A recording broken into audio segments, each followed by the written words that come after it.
Bonjour à tous. Nous pouvons prendre un moment ce matin pour aimer notre maman du ciel, pour écouter ses enseignements et pour adorer notre Jésus. Au nom du Père qui m'a créé, du Fils qui m'a sauvé et du Saint-Esprit qui me sanctifie. Amen. Jésus, je me plonge dans ta divine volonté et je te demande de venir tout faire en moi. Viens prier et parler à travers ma bouche. Viens regarder à travers mes regards pour que je ne puisse voir que toi. Viens dans mes oreilles pour que je ne puisse entendre que toi. Viens orchestrer et arranger toutes mes pensées, mon intelligence, pour que tout soit tourné vers toi, Seigneur. Viens faire battre mon cœur. Viens dans mes respirations. Viens dans tous mes mouvements conscients et inconscients. Viens dans tout ce que je vais faire, dans toutes mes actions, dans mes mains, Seigneur, pour que mes actions ne puissent faire que te louer et te glorifier. Viens dans mes pas, pour que mes pas n'aillent que vers toi, Seigneur. Je te demande de venir en tout, de prendre la première place dans mon cœur. Et vraiment que chaque seconde de ma vie puisse te glorifier, que je ne perde pas ma vie dans des choses futiles, que tout serve pour toi, Seigneur, pour que tu te sentes aimé et pour que tu utilises, mon existence pour que, voilà, je sois un instrument pour te ramener des âmes et pour te servir, Seigneur. Je veux te remercier comme chaque matin, au nom de tous les hommes passés, présents et futurs, de nous avoir donné ta maman comme maman. Je veux la couvrir de tout ton amour, de toutes tes bénédictions et de toute ta tendresse, au nom de tous.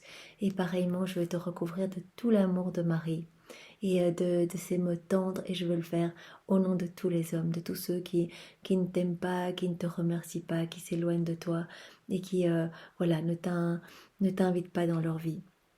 Je vais vous demander pardon à tous les deux, au nom de tous, pour toutes les offenses que vous recevez minute après minute dans ce monde où les hommes ne vivent finalement que pour les jouissances du monde. Vraiment, pardonne-nous, Seigneur, pour toutes ces fois où nous n'avons vraiment pas voulu t'inclure dans notre existence, que nous avons préféré nous noyer dans les tentations du monde.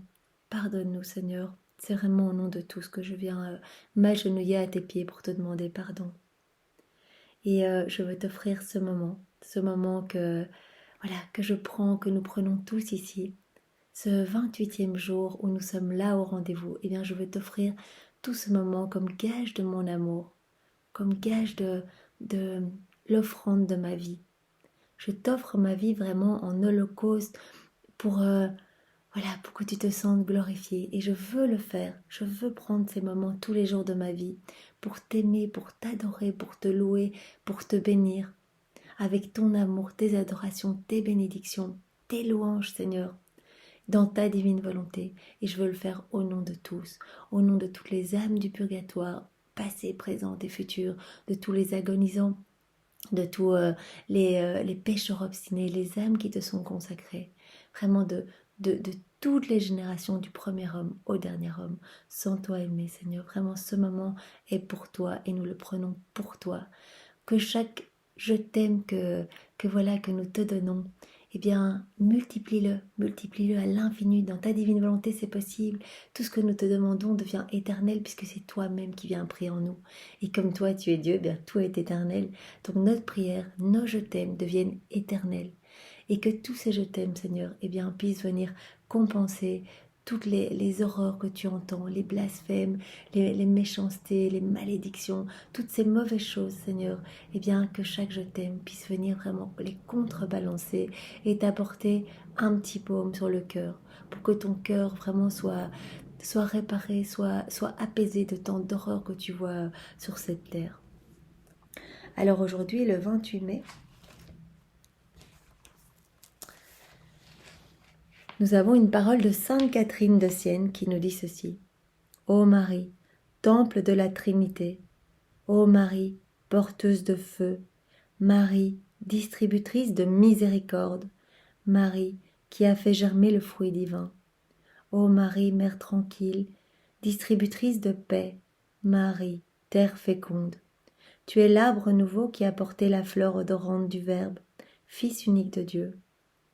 En toi, terre féconde, fut semé le Verbe. Tu es à la fois la terre et l'arbre. Donc, à nouveau, comme chaque matin, nous avons une parole d'un saint ou d'une sainte qui nous montre vraiment l'importance d'aimer notre maman du ciel, vraiment de lui confier nos vies, parce qu'elle est tout. Elle est en même temps la terre et elle est en même temps l'arbre.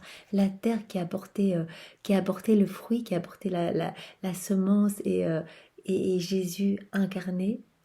Et elle est en même temps le fruit parce qu'elle a tout vécu avec Jésus. Elle est vraiment la co-rédemptrice. Chaque souffrance, elle l'a vécue avec Jésus. Jésus l'a dit lui-même dans les écrits du ciel, je suis inséparable de ma mère. Tout ce que j'ai ressenti dans mon humanité ou dans ma divinité, eh bien ma maman l'a ressenti en même temps. Chaque larme que j'ai versée, ma maman, même si elle n'était pas physiquement à côté de moi, eh bien elle l'a vécu, elle a versé ses larmes avec moi. Et ces larmes apportaient un réconfort et une douceur et venaient laver mon âme de ces tristesses. Donc Marie est vraiment tout, c'est la mère tranquille, la distributrice de la paix, la terre féconde. Puisque Marie vivait dans la divine volonté, eh bien elle a été vraiment remplie à ras-bord des grâces, de puissance, de sainteté, de douceur. Elle a reçu par grâce ce que Jésus est par nature. Elle est devenue par grâce, par tout ce que la divine volonté a mis en elle, ce que Jésus est par nature. Vous imaginez, donc elle est remplie exactement des mêmes vertus que Jésus.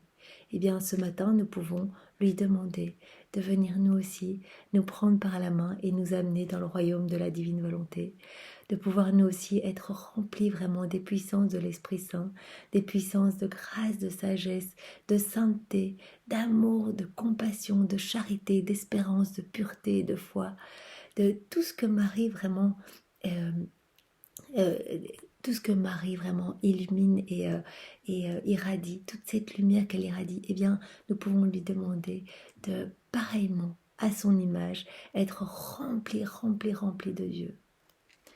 Et nous pouvons, pour remercier Sainte Catherine de Sienne de cette belle parole ce matin, eh bien, refaire sa vie dans la divine volonté.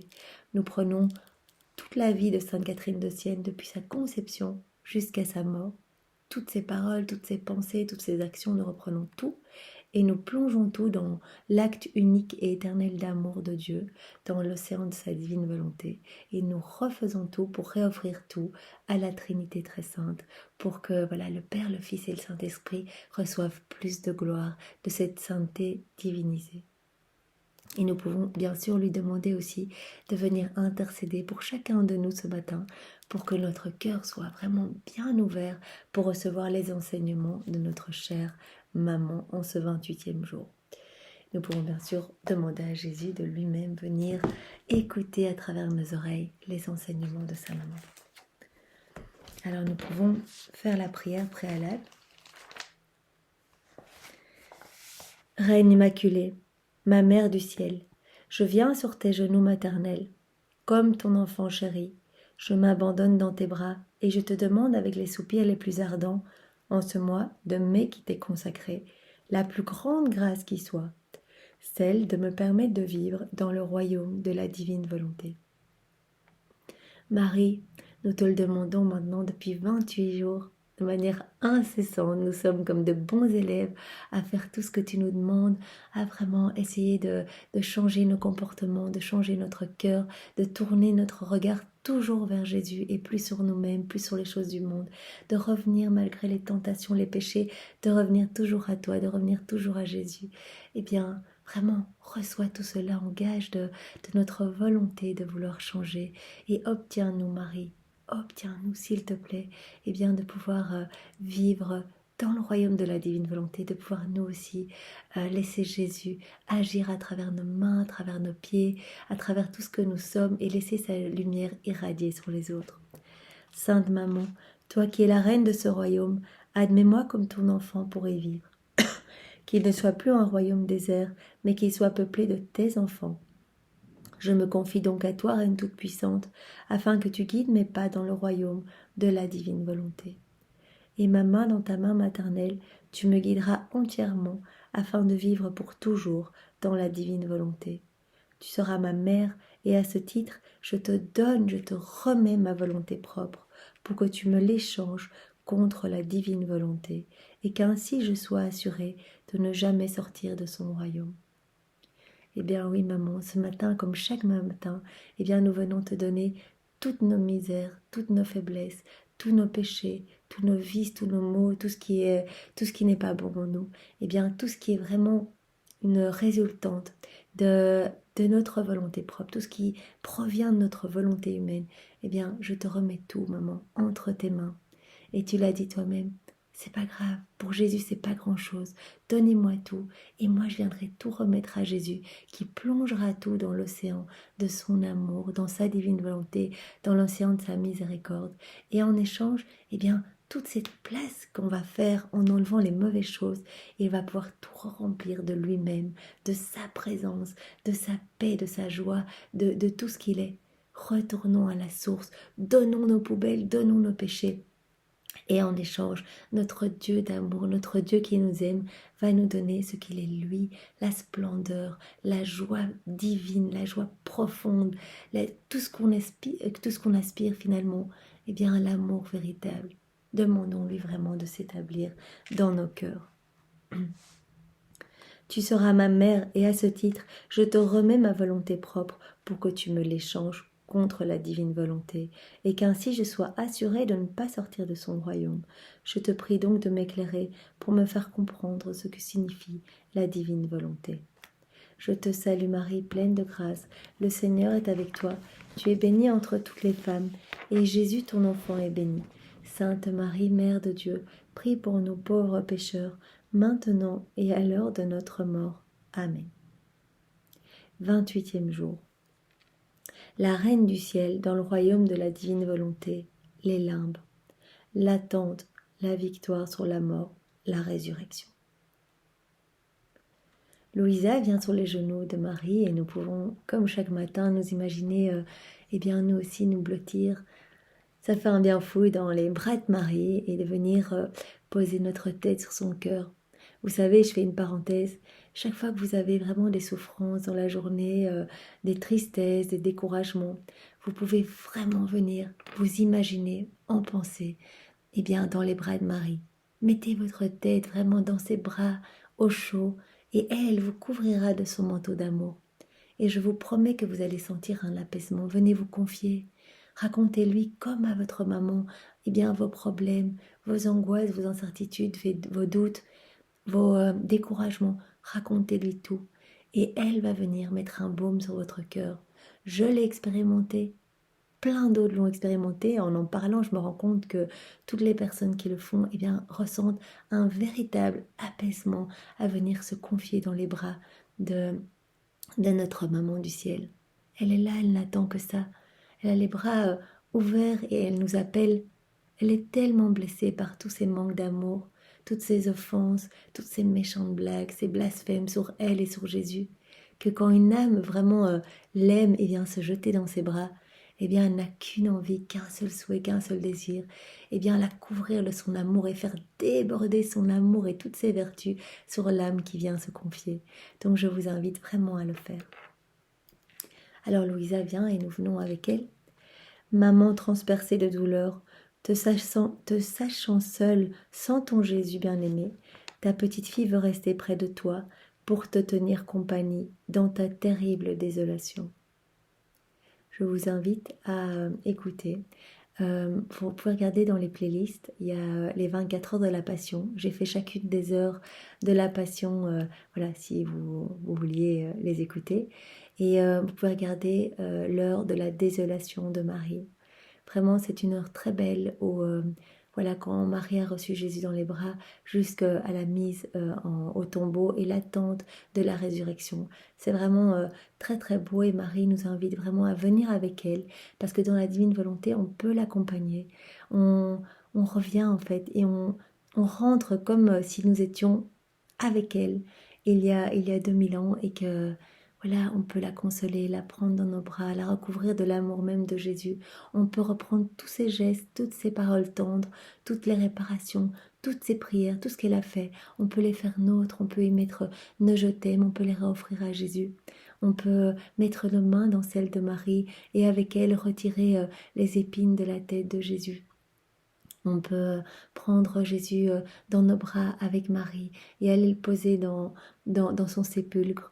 On peut tout faire. Donc je vous invite vraiment, les 24 heures de la Passion, ça permet eh bien, de faire comme une ronde, de re-rentrer et de refaire tout ce que Jésus a fait ou ce que Marie a fait pour redistribuer les fruits de toute la rédemption de Jésus sur chacun des hommes, puisque nous pouvons le faire au nom de tous. Vous voyez qu'on vient s'unir à Marie ou à Jésus, nous pouvons leur dire, voilà ce qu'on fait, toutes ces consolations, tout cet amour que l'on te donne Jésus, que l'on te donne Marie, eh bien on le donne au nom de tous les hommes passés, présents et futurs qui jamais, jamais, jamais ne vous ont aimé. Et ainsi on répare ces blessures dans le cœur de Jésus et on paye un petit peu la dette que ces âmes devaient donner et qu'elles n'ont pas donnée en ne rendant pas cet amour. Donc je vous invite vraiment, les 24 heures de la Passion, j'en parle tout le temps, mais c'est vraiment le livre de chevet par excellence à garder toute sa vie. Tous les soirs, ça prend pas longtemps, 10, 15, 20 minutes. Et vraiment, Jésus a dit que il n'y a rien, il n'y a aucune dévotion, prière ou autre qui ne lui fait plus plaisir qu'une méditation vraiment unie à lui, unie à Marie, une méditation des 24 heures de sa passion. Parce que ce sont ces méditations, il a béni chacun des mots, il a donné chacune de ces heures, il les a vraiment infusées en Louisa pour qu'elle les écrive. Donc vraiment, il a dit, ce sont mes écrits, ce sont mes mots. Et les anges eux-mêmes, quand une âme les médite, eh bien, viennent se mettre autour de cette âme et viennent répéter les mêmes paroles de réparation et de prière. Puisque dans ces heures, eh bien, nous nous unissons à Louisa, et Louisa qui répare tout avec Jésus. Et donc nous pouvons vraiment être avec Jésus à ses pieds. Nous pouvons voilà, recevoir, eh bien, être avec Jésus au moment de sa flagellation et lui demander de pouvoir partager eh bien, ses coups avec lui. Ou que sais-je, voilà, c'est en fait une manière de retourner, de réparer avec Jésus. Et il dit vraiment que ce sentiment d'abandon, de tristesse, parce qu'il avait été abandonné vraiment par tout le monde et continue à l'être au fil des siècles, abandonné et rejeté, son amour est rejeté. Eh bien, quand une âme, une personne se décide à venir près de lui, retourne vraiment dans ces heures de sa passion qu'il continue à vivre dans sa divinité éternellement. Ses crucifixions, ses coups, ses clous, ses crachages, ses gifles, c'est tout. Il continue à vivre tout cela, toutes ces souffrances, encore aujourd'hui par nos mauvaises actions. Eh bien, quand nous réparons, notre réparation, notre amour devient éternel et donc peut compenser toutes les horreurs qu'il continue à recevoir aujourd'hui. Donc je vous invite, voilà, si vous ne voulez pas acheter le livre, eh bien, à écouter les méditations. Vous pouvez les trouver partout sur Internet, c'est très facile, vraiment et très accessible. Et c'est tellement beau, en fait c'est tellement beau.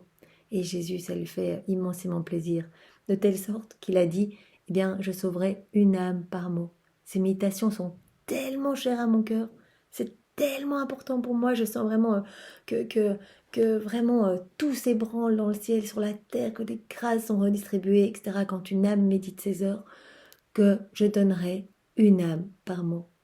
Vous imaginez toutes les dévotions qu'on doit faire pendant des années et en bout de course on sauve 12 âmes de s'aligner. Ici, une âme par mot. Des milliers et des milliers et des milliers d'âmes sont sauvées, soit ici sur la terre, converties, etc., soit dans le purgatoire où elles sont libérées et elles peuvent aller directement retrouver leur Créateur. Alors je vous y invite, je le demande à chaque fois et je vous le conseille à chaque fois, mais c'est vraiment, moi ça a vraiment changé ma vie. Donc je continue. Maman transperce ses douleurs te sachant seule sans ton Jésus bien-aimé. Ta petite fille veut rester près de toi pour te tenir compagnie dans ta très terrible désolation. Sans ton Jésus, toute chose se change pour toi en douleur. Le souvenir de ses souffrances déchirantes, les tendres inflexions de sa voix qui résonnent encore à tes oreilles, son regard fascinant, tantôt doux, tantôt triste, tantôt noyé de larmes, mais qui toujours ravissait ton cœur de maman, tout cela, en son absence, devient pour toi comme autant de glaives tranchants qui transpercent ton cœur de part en part. Maman toute désolée, ton enfant chéri veut apporter soulagement et compassion à chacune de tes douleurs. Je voudrais être moi-même Jésus pour pouvoir te donner tout l'amour, toute la consolation, l'apaisement et la compassion que Jésus t'aurait donné en personne dans l'état d'amère désolation où tu te trouves.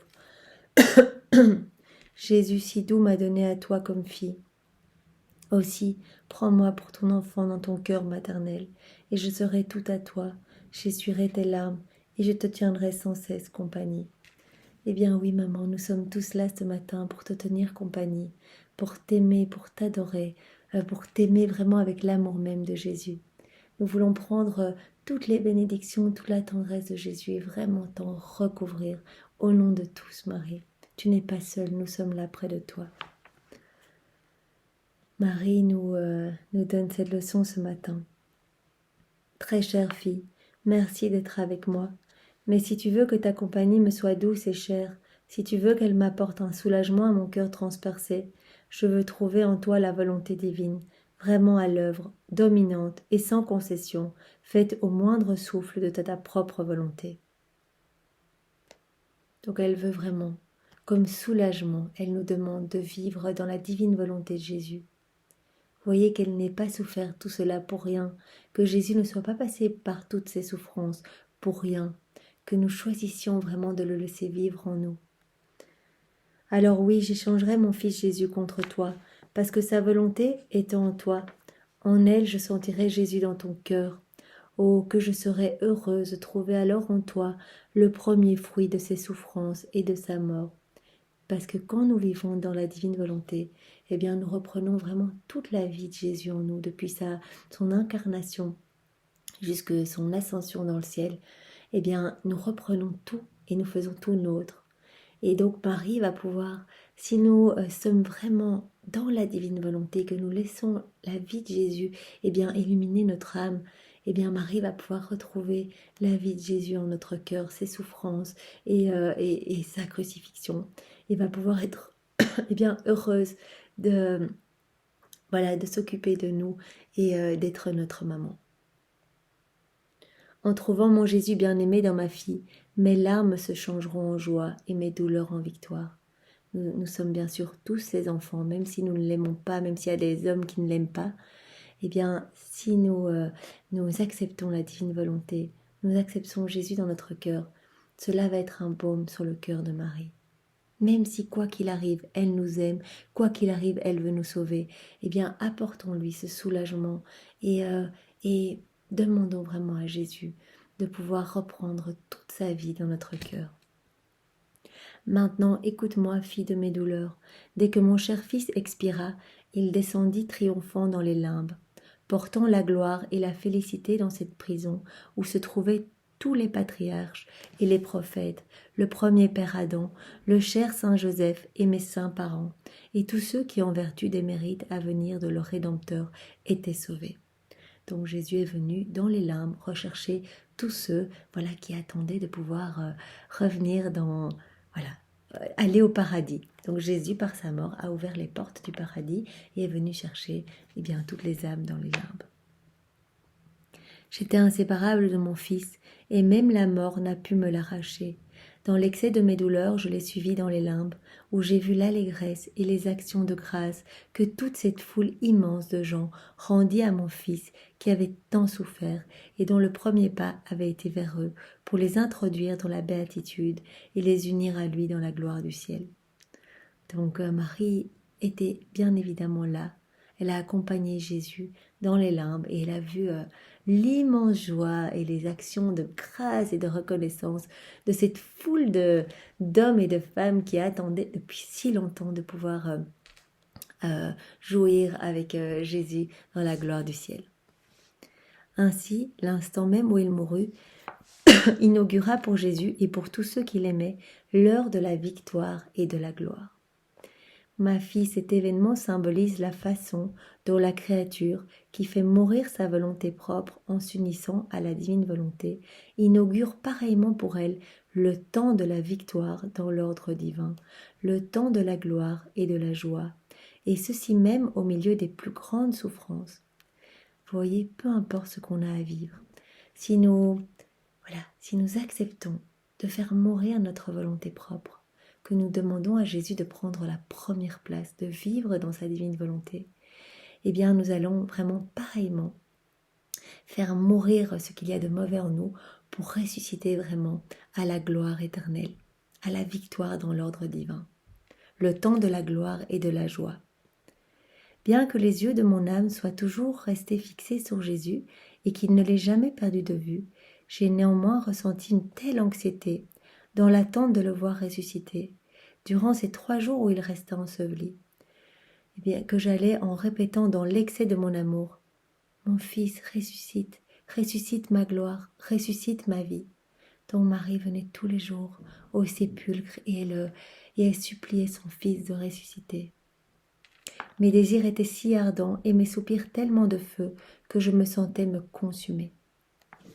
Au plus profond de mon angoisse, je vis mon cher fils sortir, triomphant des limbes, accompagné de cette foule immense, et se rendre au tombeau.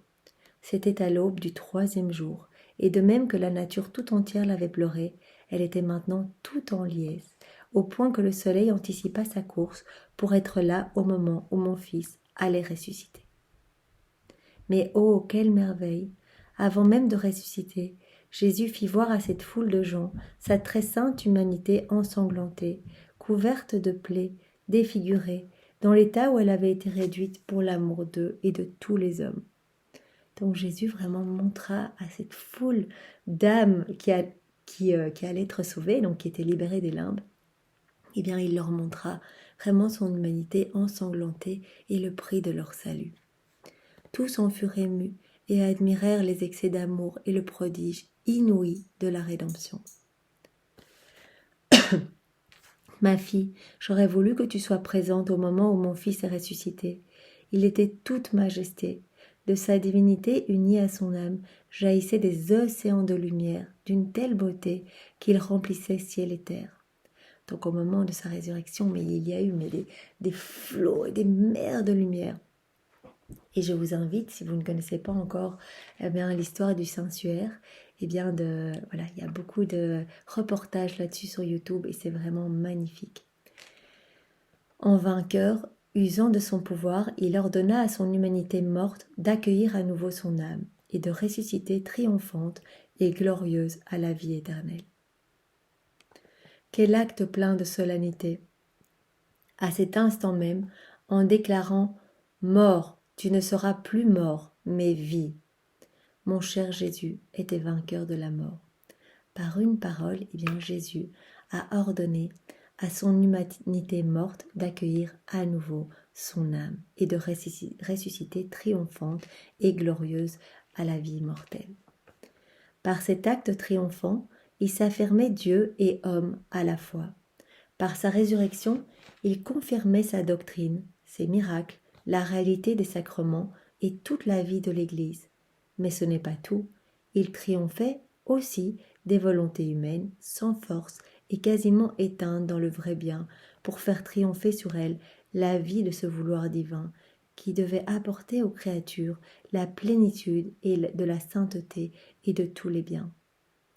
Vous voyez, en ressuscitant, Jésus prend notre vie, nous mourrons avec Jésus au sépulcre et nous ressuscitons à cette vie dans la divine volonté. Nous faisons mourir notre volonté propre, nos vices, nos péchés, tout ce qui en découle, tout ce qui découle de cette volonté humaine, et nous ressuscitons avec Jésus à la lumière, à la vie, à la vraie vie, au vrai amour, à la vraie paix. Enfin, par la vertu même de sa résurrection, il jetait encore en même temps dans tous les corps la semence de la résurrection pour une gloire impérissable. Ma fille, la résurrection de mon fils renferme tout, elle dit tout, confirme tout. C'est l'acte le plus solennel qu'il accomplit par amour des créatures. L'acte de la résurrection comprend tout. Jésus, par sa résurrection, nous amène vraiment au salut, nous donne par sa résurrection, la résurrection éternelle à nous, les pauvres pécheurs. Il nous entraîne par sa mort et sa résurrection, à mourir à nous-mêmes pour revivre en lui. Écoute-moi maintenant, ma fille, je veux te parler comme une maman qui aime beaucoup son enfant. Je vais te dire ce que signifie faire la divine volonté et vivre en elle. L'exemple, c'est nous qui te le donnons, mon fils et moi-même. Notre vie a été semée de peines, de dénuements et d'humiliations. jusqu'à voir mourir mon Fils bien-aimé. Mais dans tout cela se coulait la divine volonté. Elle était la vie même de nos peines, et nous nous sentions triomphants et victorieux, au point de changer la mort même en vie. En voyant ce grand bien, c'est volontairement que nous nous sommes offerts à la souffrance, puisque la divine volonté étant en nous, personne donc ne pouvait s'imposer ni sur elle, ni sur nous. Il était en notre pouvoir de souffrir, et nous l'appelions comme l'aliment nécessaire et le triomphe de la rédemption, afin de pouvoir porter le bien au monde entier. Marie donc nous dit que pour elle et pour Jésus, ce passage par la souffrance était nécessaire pour amener le bien aux hommes, pour amener le salut aux hommes.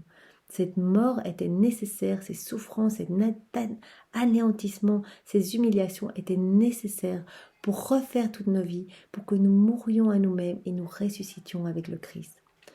Ma chère fille, si ta vie et tes souffrances sont greffées sur la divine volonté, sois assurée que le doux Jésus se servira de toi et de tes peines pour apporter aide, lumière et grâce à tout l'univers. Si nous offrons nos souffrances et nos peines à Jésus, unis à Jésus à ses propres souffrances, unis à Marie à ses propres souffrances, que nous souffrons dans sa divine volonté, c'est Jésus qui vient souffrir nos souffrances et qui vient les unir aux siennes, à toutes les souffrances qu'il a vécues dans son humanité et dans sa divinité. Et par là même, il va venir redistribuer le fruit de ses souffrances. Chaque souffrance, n'était pas faite au hasard. Chaque souffrance a vraiment gagné des choses pour les hommes. Elle a refait des choses. Quand nous offrons nos souffrances, notre petite souffrance, imaginons, on se cogne le bras. Seigneur, je t'offre cette souffrance et je l'unis à toutes tes souffrances que tu as vécues, toi, dans ton humanité quand tu étais un homme et dans ta divinité, c'est-à-dire au moment de ton incarnation jusqu'à ta mort. On sait que tu souffrais déjà à ce moment-là. J'unis ma petite souffrance ici à mon bras à toutes tes souffrances. Et tout ça, je te réoffre, Seigneur, pour que tu puisses reprendre les fruits de tes propres souffrances unies à ma petite souffrance et les redistribuer sur tous les hommes.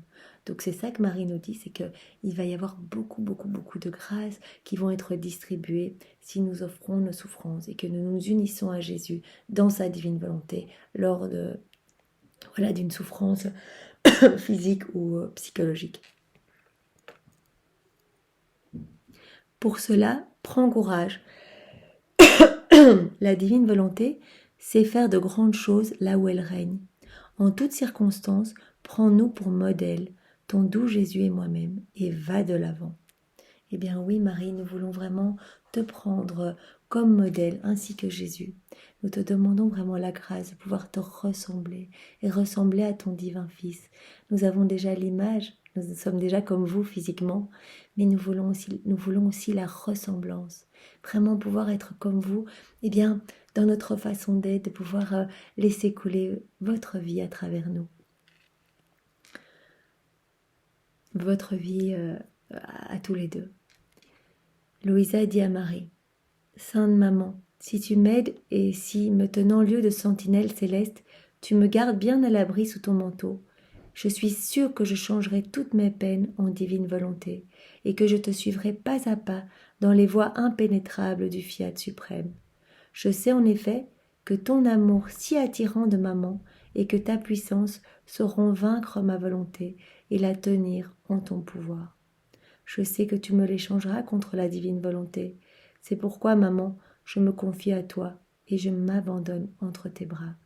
Oui, maman, je t'abandonne tout ce que je suis, toutes mes misères, tous mes péchés, tous mes doutes, toutes mes incertitudes, toutes mes méchancetés, toutes mes fermetures de cœur. Je te donne tout, maman, et je te demande de tout convertir en divine volonté. Marie nous demande un sacrifice pour aujourd'hui. Aujourd'hui, pour m'honorer, tu diras 7 fois que ta volonté soit faite et non la mienne. En me présentant mes douleurs pour me demander la grâce de faire toujours la divine volonté. Donc nous allons par 7 fois venir près de Marie et près de Jésus et dire à Jésus, Jésus, que ta volonté soit faite et non la mienne. Que ta volonté soit faite et non la mienne. Et nous allons le dire 7 fois en présentant à Jésus toutes les douleurs de Marie, toutes ses souffrances, tout ce moment vraiment où elle a reçu Jésus entre ses bras, Jésus mort entre ses bras, toute sa désolation, la mise au tombeau, ces 3 jours où vraiment elle a été dans la peine, elle a vraiment été dans la peine et dans l'attente de la résurrection. Eh bien, venons offrir nos souffrances unies à celles de Marie, à Jésus, en lui demandant vraiment que sa volonté soit faite sur nos vies et non notre volonté propre. Et elle nous donne une prière pour aujourd'hui. Maman, par la résurrection de ton Fils, fais-moi ressusciter dans la divine volonté. Maman, par la résurrection de Jésus, fais-moi ressusciter dans la divine volonté. Voilà. Au nom du Père et du Fils et du Saint-Esprit. Amen. Voilà, c'est dans la divine volonté de Jésus que nous avons lu cette belle leçon de Marie pour ce 28e jour. Passez une magnifique journée avec Jésus et soyez tous bénis. Au revoir.